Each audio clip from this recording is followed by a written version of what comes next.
சில பேர் இன்னைக்கு லோனை எடுத்துட்டு அந்த ஒரு இஎம்ஐயே கட்டிக்கிட்டு இருப்பாங்க சில பேர். அவங்களையும் ஏதோ ஒரு லோன் இருக்கட்டும்னு நினச்சி எடுப்பாங்க. ஆனால் அந்த லோனை கூட கஷ்டப்பட்டு கட்டுவாங்க.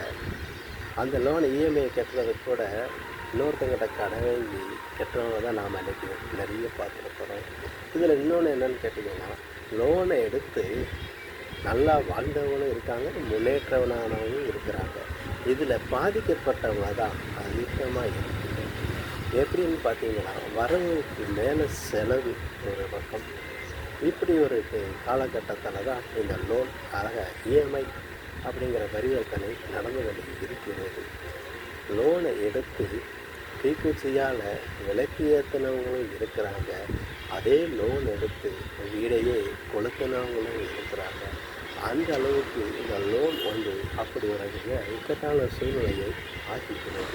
ஒரு லோன் எடுத்திருக்கிற நபரிடம் ஒரு 6 மாதம் கழிந்தோ அல்ல 1 வருஷம் கழிந்தோ நீங்கள் டாப்அப் பண்ணிக்கலாம், அவங்களுக்கு ஆஃபர் வந்திருக்கிறது என்று அனுப்பியிருக்கிறார்கள். சுமாராக குறைந்தது ஒரு 3 லட்சம் ரூபாய் லோன் எடுத்தார்கள் என்றால் அவர்கள் 1 வருடம் கழித்து உங்களுக்கு 1 லட்ச ரூபா எக்ஸ்ட்ரா வந்திருக்குது, ஆக 4 லட்ச ரூபா லோன் வந்திருக்கு, நீங்கள் அப்படியே கழிச்சிட்டு நாங்கள் கொடுக்குறோம் தொகை அப்படின்னு சொல்லி அவங்கள இக்கட்டான சூழ்நிலைக்கு இந்த பேங்காரங்களை அவங்கள தள்ளியிருக்காங்க, ஆசையை காட்டியிருக்காங்க.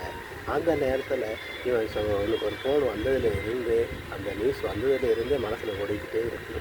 சரி, ஒரு நாள் இஎம்ஐ கேட்டுட்டு பாக்கி உள்ள பைசாவை அதுக்கு செலவு வச்சுக்கலாம், இதுக்கு குழுக்கு கட்டிக்கலாம், அதுக்கு கட்டிக்கலாம், இப்படி பலசரக்கு வாங்கி கட்டலாம், இப்படி மனசுக்குள்ள பல கணக்குகளை போட்டு வச்சுருவோம். எப்போதுமே ஒரு நபர்கிட்ட இந்த மாதிரி ஒரு விஷயம் நாம் சொல்லிட்டோம் அப்படின்னாலே அது அந்த மைண்ட்லேயே இருக்கும். எப்போ கிடைக்கும் அப்படிங்கிறதுலே இருக்கும். அதுக்குள்ளே விழுந்து இன்றைக்கி நிறைய பேர் நம்பிக்கிறாங்க. அதையும் என்கிட்ட இல்லை போட்டு அப்போ ஏற்கனவே சாதாரணமாக ஒரு 3 லட்சம் ரூபாய்க்கு மேக்ஸிமம் மினிமம் 10,000லேருந்து 12,000 வரைக்கும் கட்டுறாங்க 36 மாதத்துக்கு. அப்போ அதில் கட்டும் போது ஏற்கனவே 1,50,000 லட்சம் ரூபா எக்ஸ்ட்ரா கட்டக்கூடிய சூழ்நிலை வருது. அப்போ எடுத்திருக்கிறது 3 லட்சம் ரூபா.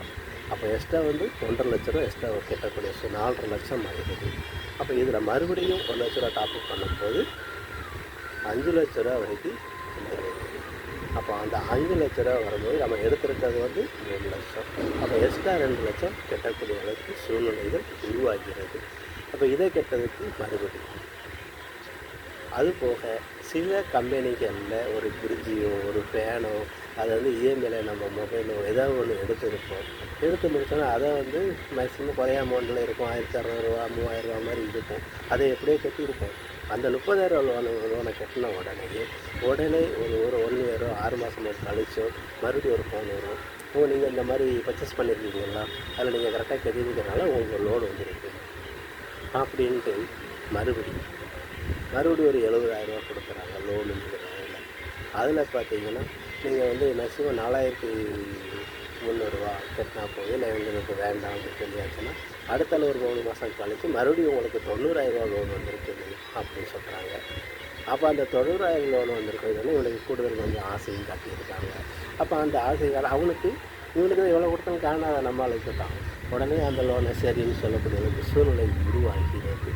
அப்போது அந்த சாதாரண மொபைல் ஃபோனோ ஃபேனோ மிக்சியோ கிரைண்டரோ டிவியோ இப்படி ஃப்ரிட்ஜோ வாஷிங் மிஷினோ இதில் ஈஸியாக கட்டியிருப்பான்.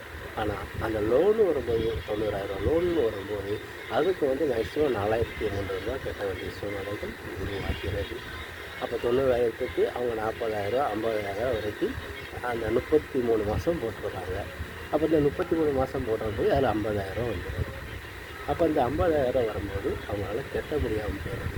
இந்த லோன் எல்லாருக்கும் சரி ஆகுமானால் அது அவர்களுடைய சூழ்நிலை பொறுத்து தான் அமையும். ஆக நம்மளுடைய வருமானம் எவ்வளவு என்று எப்படி கட்ட முடியும் அப்படிங்கிற சூழ்நிலையை உருவாக்க வேண்டும். முதலில் அல்லாமல் பார்த்துக்கலாம், கட்டிக்கலாம், அவனை வாங்கிக்கலாம், இவன்ட வாங்கிக்கலாம், இப்படி ஒரு கணக்கை போட்டிங்கன்னா ஜென்மத்துக்கும் நம்ம லோனை க்ளோசிங்கே பண்ண முடியாத சூழ்நிலை உருவாகும். ஆக கடனை ஒரு பக்கம் வாங்கிக்கிட்டு கட்ட முடியாத சூழ்நிலை தான் அதிகமாக இருக்கும். கடன்கிறது ஒரு நெருப்பு மாதிரி. அந்த நெருப்பு கடன் ரொம்ப அதிகரிச்சு அந்த காடே எரிஞ்சிடும். அந்த அளவுக்கு தான் அந்த கடன்கிறது நெருப்பு மாதிரி.